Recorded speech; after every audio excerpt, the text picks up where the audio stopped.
ഇല്ലാന്നറിയാലോ. നിങ്ങൾ ഇങ്ങോട്ട് വാ, ഇവിടെ വന്ന് ഭക്ഷണം കഴിക്കാം. വിശന്നിട്ട് വയ്യ, ഞാൻ എന്താ വരുന്നു. ആ ശരി, വാ. മോളെ, നീ ഇവിടെ പോവാ? രേവതി മോളെ, രേവതി.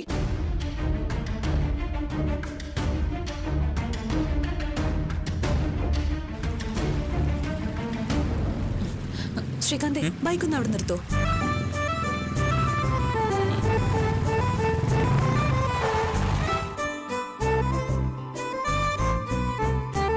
ഇറങ്ങ. എന്തിന്? എനിക്ക് നിന്നോട് സംസാരിക്കണം. ഇറങ്ങി വാ. വാ.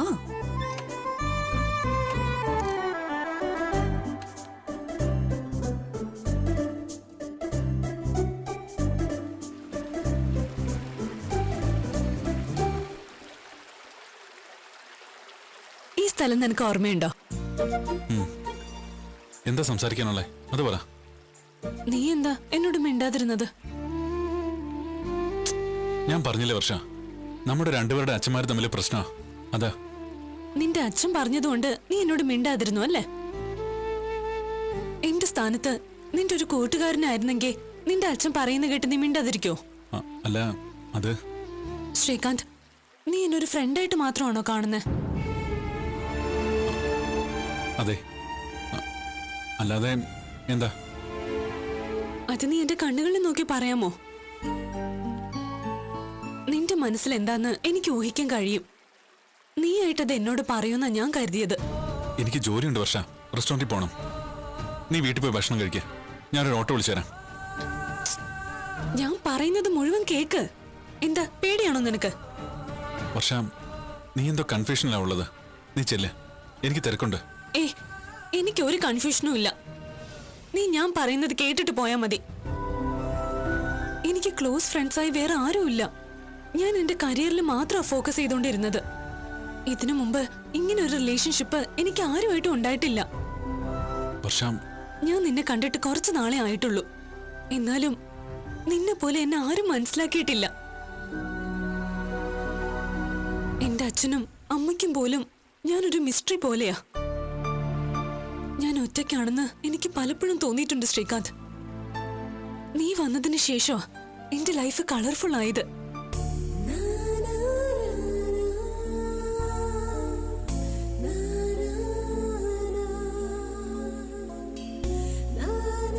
എനിക്ക് മനസ്സിന് പിടിക്കാത്തവരെ ഒരിക്കലും കാണരുതെന്ന് ആഗ്രഹിക്കുന്നവളാ ഞാൻ. നമ്മൾ വഴക്കിലാ തുടങ്ങിയത്. എന്നിട്ടും എനിക്ക് നിന്നെ വെറുക്കാൻ കഴിയുന്നില്ല. നിന്റെ കാര്യത്തില് എനിക്ക് എന്താ പറ്റിയതെന്ന് പോലും ചിന്തിച്ചിട്ടുണ്ട് ഞാൻ. ഒരാളെ വെറുക്കാൻ നമുക്ക് 1000 കാരണങ്ങൾ പറയാം.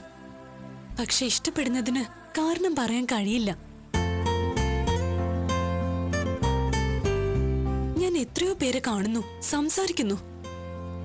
എന്നാ ഇന്നേ വരെ നിന്നോടുള്ളൊരു ഫീലും അട്രാക്ഷനും എനിക്ക് മറ്റാരോടും ഉണ്ടായിട്ടില്ല. പ്ലീസ്.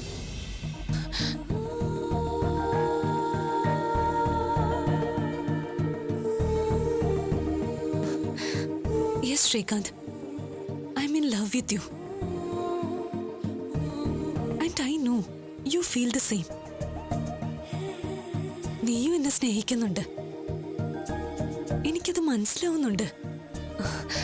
നിന്റെ കണ്ണുകളിൽ ഞാൻ കാണുന്നുണ്ട്. പ്രണയിക്കുന്ന എല്ലാവരും പറയും ഞാൻ എന്നും നിന്റെ കൂടെ ഉണ്ടാവും, ജീവിതകാലം മുഴുവൻ ഞാൻ നിന്നെ പ്രണയിച്ചോണ്ടേ ഇരിക്കുമെന്നൊക്കെ. പക്ഷെ ഞാൻ അങ്ങനെ ഒന്നും പറയുന്നില്ല. പാസ്റ്റിനെ കുറിച്ചും ഫ്യൂച്ചറിനെ കുറിച്ചും ഞാൻ ആലോചിക്കാറേയില്ല. ഇപ്പോ ഈ നിമിഷം നടക്കുന്ന എന്താണോ അതാണ് പ്രഷ്യസ് എന്നാ ഞാൻ കരുതുന്നത്.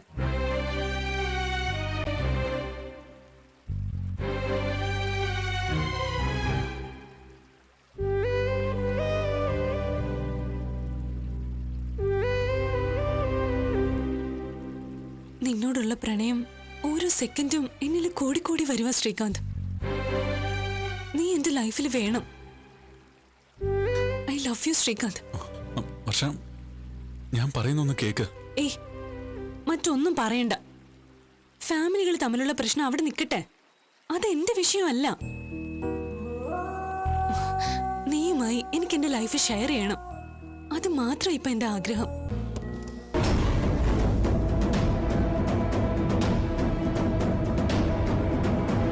ആര് വിചാരിച്ചാലും എന്റെ ഈ തീരുമാനം മാറ്റാൻ കഴിയില്ല. എന്റെ അച്ഛനും അമ്മയും വിചാരിച്ച പോലും. നീ വിചാരിച്ചാലും മാറ്റാൻ കഴിയില്ല. ആ രവീന്ദ്രന്റെ മകനോടാ സംസാരിക്കുന്നത്. മനസ്സിലായി. എനിക്ക് എന്ത് ഇഷ്ടാണെന്ന് അറിയോ നിന്നെ. I love U. വർഷ, ഇതൊക്കെ നീ ഒന്നും പറയണ്ട. എനിക്ക് നിന്നെ ഇഷ്ടമാ. അത് തുറന്ന് പറയാനും പ്രകടിപ്പിക്കാനും എനിക്ക് ഒരു പേടിയുമില്ല.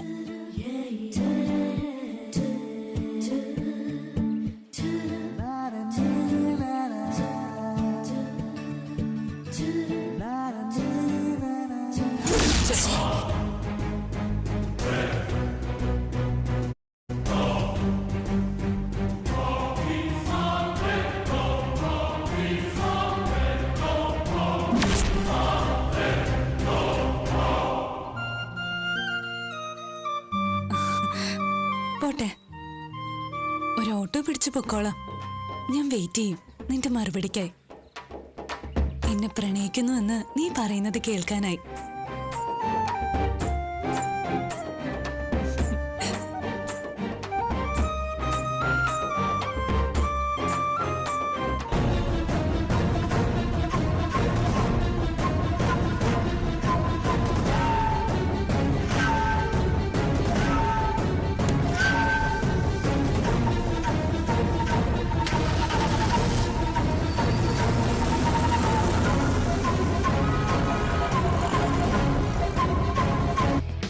ഫൈവ് പാസഞ്ചേഴ്സിന് വളരെ സുഖമായിട്ട് യാത്ര ചെയ്യാൻ പറ്റും. പിന്നെ ലോങ് ജേണിക്ക് വളരെ നല്ല വാഹനം ഇത്. പിന്നെ ഇതിന്റെ എഞ്ചിനെ പറ്റി പറയുകയാണെങ്കിൽ 1 minute. Okay sir.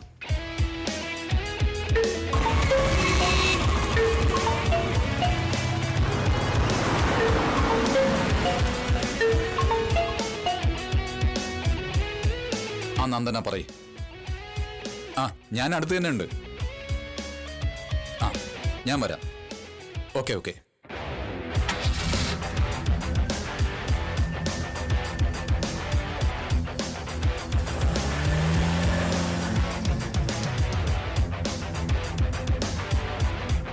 സർ, ഇപ്പൊ തന്നെ 7 പ്രാവശ്യം നമ്മൾ വണ്ടി നിർത്തി.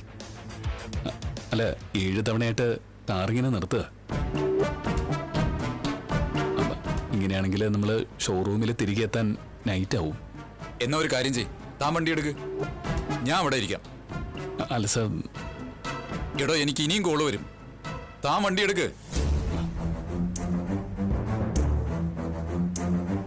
അല്ല സർ, ഞാൻ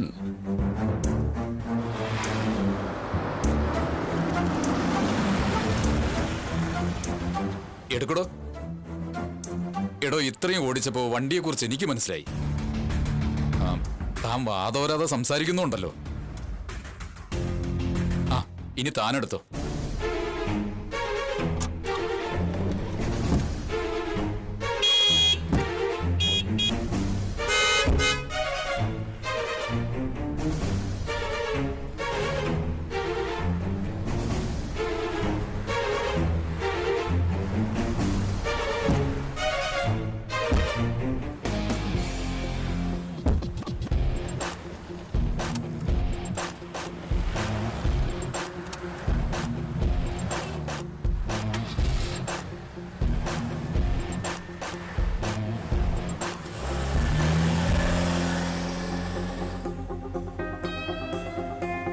അനിയ, കുറച്ച് മുന്നോട്ട് ചെന്നാ റൈറ്റിലേക്ക് ഒരു റോഡുണ്ട്, അതുവഴി പോ.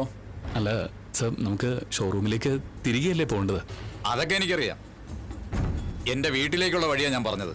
സാർ, ഈ ടെസ്റ്റ് ഡ്രൈവിന് ഇത്ര കിലോമീറ്ററേ പോകാൻ പാടുള്ളൂന്ന് റൂൾസ് ഉണ്ട്.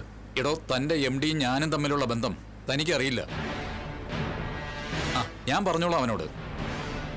താൻ പേടിക്കാതെ വണ്ടി വിട്. ശരി സർ.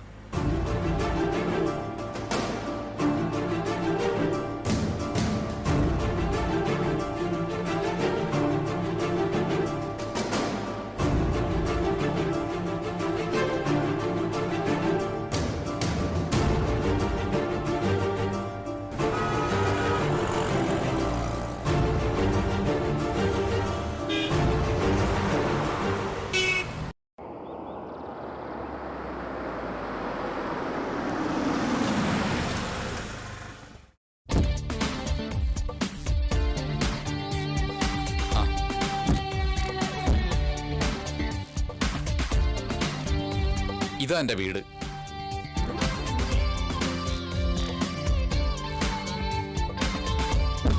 താനിവിടെ നിൽക്കേ, ഞാൻ പെട്ടെന്ന് വരാം.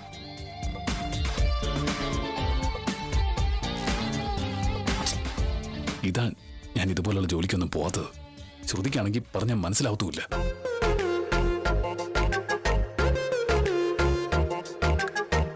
എന്താ നന്ദന? സെർവന്റ് വന്നിട്ടില്ല, മാർക്കറ്റിൽ പോണം. ചേട്ടൻ വണ്ടി എടുക്ക. ഞാൻ ടെസ്റ്റ് ഡ്രൈവിങ്ങിന് ഇറങ്ങിയതാ. ഈവനിങ് പോയാ പോരെ? പോരാ, എന്റെ അനിയനും ഫാമിലിയൊക്കെ വരുന്നുണ്ട്. ചിക്കനും മട്ടനും ഒക്കെ വാങ്ങണം. അവര് കുറെ നാൾ കൂടി വരുന്നതല്ലേ, അപ്പോ ആഘോഷമാക്കാൻ തന്നെ നീ തീരുമാനിച്ചു അല്ലേ? ആ, അതിന് മാർക്കറ്റിൽ എന്തിനാ നമ്മൾ പോകുന്നത്? ആളെ വിടാം. എന്തൊക്കെ വാങ്ങിക്കേണ്ടതെന്ന് മാത്രം പറഞ്ഞാൽ മതി. ശരി. ഡോ, ഇങ്ങ് വാ. ഞാനോ? തന്നെ ഇങ്ങ് വാ.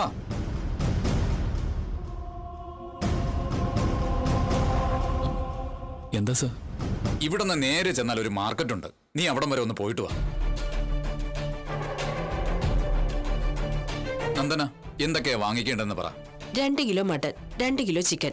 ഓ, ചിക്കൻ വേണ്ട നന്ദന, ചൂടാ. കരിമീൻ മതി. ആ, ആ, എടോ, ഒരു 2.5 കിലോ കരിമീൻ കൂടെ വാങ്ങിച്ചോളൂ. ഒരു മിനിറ്റ്. ഇംഗ്ലീഷ് വായിക്കാൻ അറിയെങ്കിൽ ഇതൊന്ന് വായിച്ചു നോക്ക്.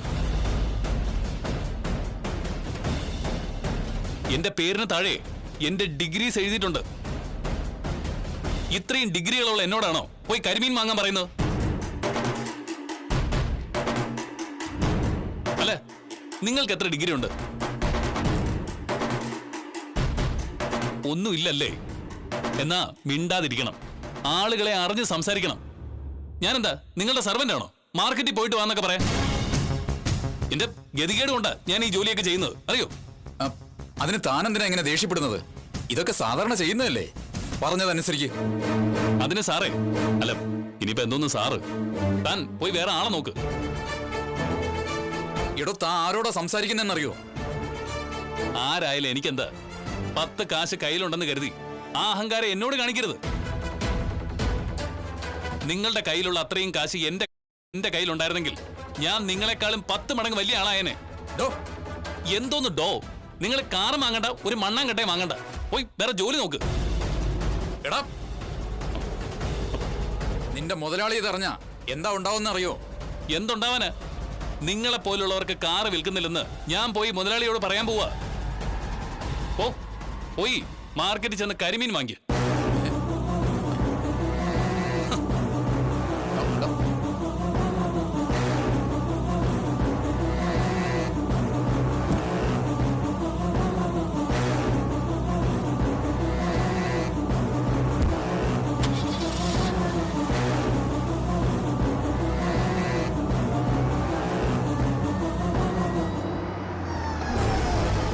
വൃത്തികെട്ടവൻ, ഇവന് ഞാൻ കാണിച്ചു കൊടുക്കാം.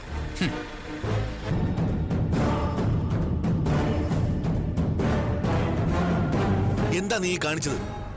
ഇതൊക്കെ അറിയാവുന്നതുകൊണ്ടാ നീ കൂടെ പോണ്ടെന്ന് ഞാൻ പറഞ്ഞത്. സർ, എന്റെ ഭാഗത്ത് ഒരു തെറ്റുമില്ല സർ. അദ്ദേഹം എന്നോട് മര്യാദയില്ലാതെ പെരുമാറിയത്. ആവശ്യം നമ്മുടേതാ. അപ്പൊ അവര് പറയുന്ന അനുസരിക്കുക, കസ്റ്റമറെ പിണക്കാതിരിക്കുക, അതാ വേണ്ടത്. സർ, ഒരു സർവന്റിനോട് എന്ന പോലെയാ അദ്ദേഹം ഭാര്യ എന്നോട് പെരുമാറിയത്. മാർക്കറ്റിൽ പോയിട്ട് വാ, മടക്കം കരിമീൻ വാങ്ങിയിട്ട് വാ, സൂപ്പർ മാർക്കറ്റിൽ പോയിട്ട് വാ, അങ്ങനെയൊക്കെ. മാർക്കറ്റിൽ പോയി വരാനല്ലേ എന്നോട് പറഞ്ഞോളൂ, ട്രെയിനിന് തലവെക്കാനൊന്നും പറഞ്ഞില്ലല്ലോ.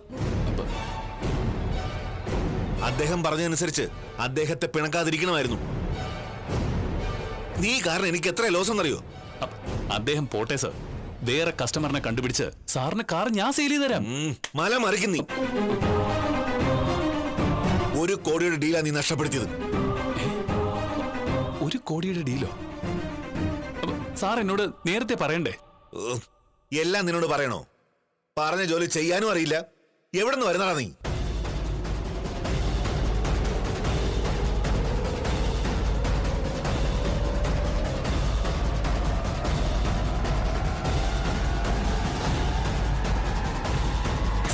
സാർ വിഷമിക്കാതെ, ഇനിയും കസ്റ്റമേഴ്സ് വരും. 1 അല്ല 10 കോടി രൂപയുടെ ഡീല് സാറിന് ഞാൻ പിടിച്ചു തരും. പിന്നെ പിടിക്കും. വെറും വാ മാത്രമേ ഉള്ളൂ നിനക്ക്, വേറെ ഒന്നുമില്ല. നിന്നെ കൊണ്ട് ഒരു കാര്യവുമില്ല. അത് നിന്നെ ആദ്യം കണ്ടപ്പോഴെനിക്ക് മനസ്സിലായതാ. എന്താ സർ സാർ ഇങ്ങനെയൊക്കെ പറയുന്നത്? ഒന്നുമില്ലെങ്കിലും എനിക്ക് എത്ര ഡിഗ്രി ഉണ്ടെന്ന് അറിയാലോ. ആ നിന്റെ പോക്കലിട്ട് നടന്നോ? വലിയ കമ്മീഷനാണ് നീ നഷ്ടപ്പെടുത്തിയത്. നിനക്കിവിടെ ജോലി വരുമ്പോ കസ്റ്റമറെ ദൈവത്തെ പോലെ കാണണമെന്ന് ഞാൻ പറഞ്ഞിരുന്നോ? സാറേ, ദൈവം കരിമീനൊക്കെ വാങ്ങാൻ പറഞ്ഞു വിടുവോ സാർ? ദൈവം എന്തും പറയും, അത് നമ്മൾ അനുസരിക്കണം. നമ്മുടെ പ്രവൃത്തിയിൽ സന്തോഷിച്ച് ദൈവം നമുക്ക് വരം തരും, അനുഗ്രഹിക്കും. ആ വരോ അനുഗ്രഹവാ നീ ഇപ്പൊ ഇല്ലാതാക്കിയത്. ഞാനും ഇതുപോലുള്ള ജോലിയൊക്കെ ചെയ്തിട്ടാ വന്നത്. ജീവിതത്തിൽ മുന്നേറണമെങ്കിലേ വെറും പഠിപ്പും ഡിഗ്രി മാത്രം പോരാ, ക്ഷമയും വിനയവും അനുസരണയും ഒക്കെ വേണം. നിനക്കിതൊന്നുമില്ല. പുതിയതായി കല്യാണം കഴിച്ചതാണ്, ഒരു ജോലി വേണമെന്നൊക്കെ കെഞ്ചി പറഞ്ഞതുകൊണ്ടാ നിനക്ക് ഞാൻ ജോലി ചെയ്യുന്നത്. അതിപ്പോ കുഴപ്പമായി. കുറച്ചെങ്കിലും ബുദ്ധി ഉണ്ടെങ്കിൽ നീ ഇങ്ങനെ കാണിക്കൂ. ബുദ്ധിയുണ്ട് സാർ. ബുദ്ധി കല്യാണത്തിന് മുമ്പ് ഡിഗ്രിയൊക്കെ നോക്കും. കല്യാണം കഴിഞ്ഞാൽ എല്ലാവരും അതൊക്കെ മറക്കും. കെട്ടിയ പെണ്ണെ നന്നായി നോക്കുന്നുണ്ടോ, അവൻ ജോലിക്ക് പോകുന്നുണ്ടോ എന്നൊക്കെ നോക്കൂ. ഇത് രണ്ടും ഇല്ലെങ്കിലേ ഒരു വിലയും കാണില്ല. കല്യാണത്തിന് മുമ്പ് ഡിഗ്രിയൊക്കെ നോക്കും. കല്യാണം കഴിഞ്ഞാൽ എല്ലാവരും അതൊക്കെ മറക്കും. കെട്ടിയ പെണ്ണെ നന്നായി നോക്കുന്നുണ്ടോ, അവൻ ജോലിക്ക് പോകുന്നുണ്ടോ എന്നൊക്കെ നോക്കൂ. ഇത് രണ്ടും ഇല്ലെങ്കിലേ ഒരു വിലയും കാണില്ല. ഒരു ബോധമില്ലാത്തവനെ നീ. നിന്റെ നിർത്തിയാലേ നീ ഈ കാർ ഷോറൂം പൂട്ടിക്കും. നിനക്കിനി ഇവിടെ ജോലിയില്ല. ഓക്കോ? സാർ സാർ സാർ അങ്ങനെ പറയല്ലേ സാർ. സാർ ഈ നഷ്ടപ്പെട്ടു എന്ന് പറഞ്ഞ ഈ കോടിയുടെ ഡീലില്ലേ സാർ, അത് നടക്കും സാർ. എങ്ങനെ? അത് പിന്നെ സാറ് എനിക്ക് വേണ്ടി അയാളുടെ കാല് പിടിച്ചൊന്ന് മാപ്പ് പറഞ്ഞാൽ മതി. ഇനി നീ ഇവിടെ നിന്നാലേ കാറ് കയറ്റിക്കൊള്ളും ഞാൻ. സാർ സാർ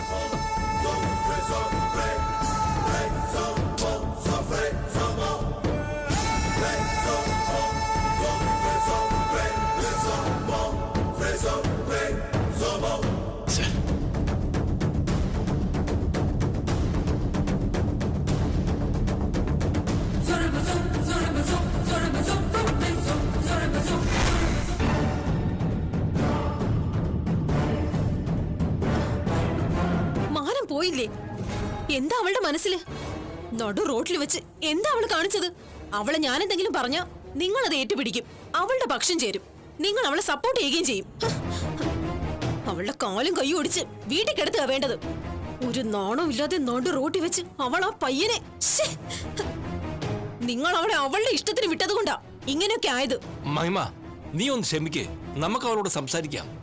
സംസാരിക്കല്ല വേണ്ടത്, രണ്ടെണ്ണം പൊട്ടിക്ക വേണ്ടത്. ആ പയ്യൻ അവളുടെ ഫ്രണ്ടൊന്നുമല്ല. ഫ്രണ്ട് ആയിരുന്നെങ്കിൽ ഇങ്ങനെ ചെയ്യുമായിരുന്നോ? നമ്മളെ കബളിപ്പിക്കുക അവള്. അവള് പോകുന്നത് ഈ സ്റ്റുഡിയോയിലേക്കൊന്നുമല്ല, അവന്റെ കൂടെ കറങ്ങാനാ. അതും ആ രവീന്ദ്രന്റെ മകന്റെ കൂടെ. നിങ്ങളെ അപമാനിക്കുകയും തോൽപ്പിക്കുകയും ചെയ്ത അയാളുടെ മകന്റെ കൂടെ. അയാൾ മകനെ ഇളക്കി വിട്ടതാന്നാ തോന്നുന്നത്, മകളെ കൈക്കലാക്കി നമ്മളോട് പ്രതികാരം ചെയ്യാൻ. എന്തിനാ അവനെ പറയണം? എല്ലാം അറിഞ്ഞിട്ടും അവന്റെ വലയിൽ വീണ നമ്മുടെ മോളെ പറഞ്ഞാ മതിയല്ലോ.